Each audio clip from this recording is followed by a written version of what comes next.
Hugging the hills around Rio, favelas feel left out. The Olympic buzz doesn't echo here, not in Rio's poorest neighborhoods. Babylonia is part of Copacabana, but proximity means nothing. Cida Alves has seen big events come and go. I just think nothing has changed at all, she says. Everything's stopped and paralyzed the same as before. Olympic venues snuggle between the favelas, but billions spent luring the world to Rio hasn't translated into much improvement. Here in City of God, Teresa Williamson runs an NGO advocating for favelas. this whole region is militia controlled, except for City of God, which is drug traffic controlled. A tour organized for international media leads into the infamous City of God, immortalized in a 2003 movie. The message clear that Olympic promises for more security and better sanitation have been largely broken. I don't actually think they really had the intention of improving low-income neighborhoods as an Olympic legacy. I think that they said that because it was good marketing.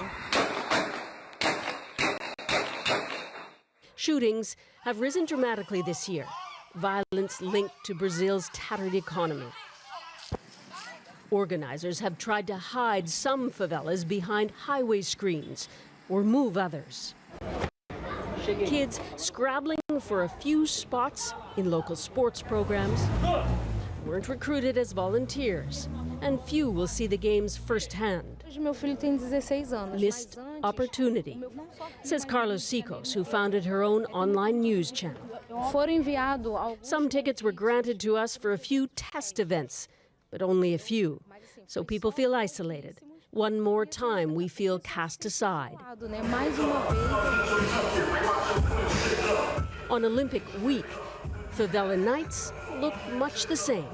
It's not the right moment, she says. The country's in crisis. We're spending unnecessary money. Back here in Babylonia, the opening ceremonies are just days away and just 20 minutes from here. But this seems like worlds apart. There's no Olympic paraphernalia here. In fact, they're making their own party. It's dance night here. Favela fever, separate and immune from the Olympic spectacle about to start. Susan Austin, CBC News, Rio de Janeiro.